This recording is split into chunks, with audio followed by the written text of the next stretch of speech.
মুকুল রায়ের প্রয়াণে শোকবার্তা দিয়েছেন কুণাল ঘোষও। তিনি বলছেন, সাংবাদিক হিসেবে দীর্ঘদিন ধরে রাজনৈতিক সতীর্থ হিসেবে মুকুল রায়কে চিনি।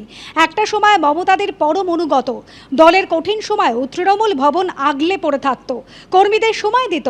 দিদি নির্ভরযোগ্য স্তম্ভ ছিল, বাংলা চিনত। পরে সময়ের সঙ্গে বদল। আমার রাজনৈতিক উচ্চাশা ছিল না, তবু রজ্জুতে সর্বভ্রম করে আমাকে বধ করার দরকার মনে করেছিল।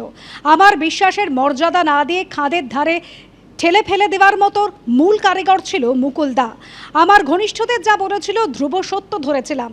কঠিনতম দিনে ক্রমশ বুঝেছি রাজনীতির খেলা। পরে মুকুল দা যখন বিজেপিতে আমাকে নানা কথা বলে আবার কাছে টেনে বিজেপিতে নেওয়ার চেষ্টা করেছিল, ওর প্রতি আমার রাগ অভিমান রয়েছে, কিন্তু ওর বৈশিষ্ট্যগুলো কেন অস্বীকার করব? আমার ক্ষতি করার কারিগর। অনেক পরেও সিবিআইকে মিথ্যে বয়ান দিয়ে আমাকে ফাঁসানোর চেষ্টা করেছেন। আমি জানি ঈশ্বর রয়েছেন, কিন্তু তৃণমূলের দুঃসময়ের অন্যতম সৈনিক। পাল্টেছে অনেক পর, তবে আমার মতে কারণ যাই হোক তৃণমূল ছাড়াটা তার মস্ত ভুল। পোস্ট করেছেন কুণাল ঘোষ। বর্ষিয়ান রাজনীতিবিদ মুকুল রায়ের প্রয়াণে শোক প্রকাশ করেছেন দিলীপ ঘোষ। খুবই চর্চিত ছিলেন পশ্চিমবাংলার রাজনীতিতে, কন্ট্রিবিউশনও আছে। টিএমসি কে দাঁড় করানোর জন্য তার বিরাট বড় যোগদান আছে। বিজেপিতে উনি সার্ভিস দিয়েছেন, একজন বড় রাজনীতিবিদ পশ্চিমবাংলার চলে গেছেন, খুব কষ্ট পেয়েছেন, অনেকদিন ধরে অসুস্থ ছিলেন।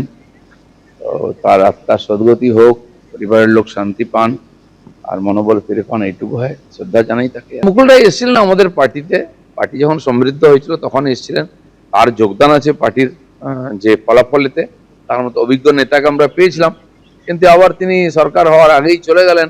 তো ওনার কিছু নিশ্চয় বাধ্যবাধকতা ছিল, আর না হলে চলে গেলেন পার্টি ছেড়ে।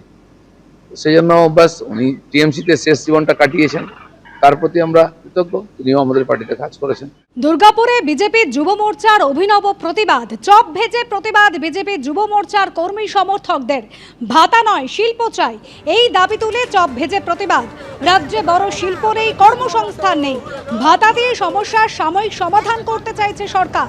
রাজ্যের যুব সাথী প্রকল্পকে কটাক্ষ করে এভাবেই প্রতিবাদ বিজেপি যুব মোর্চা।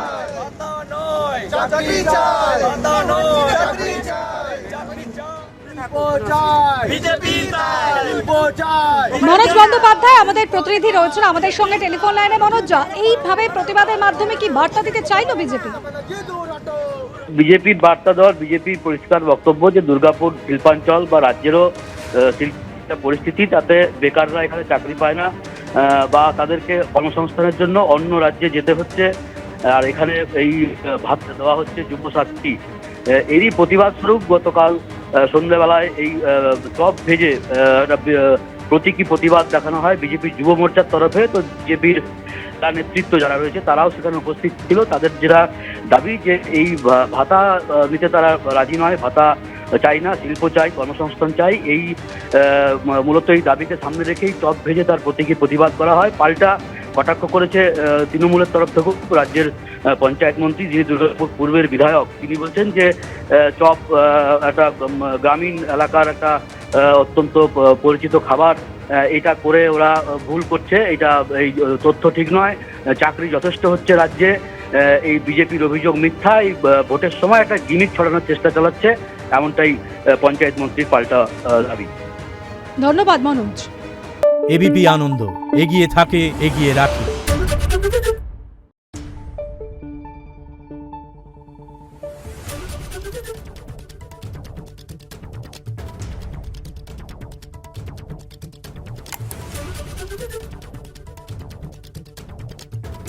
Thank you.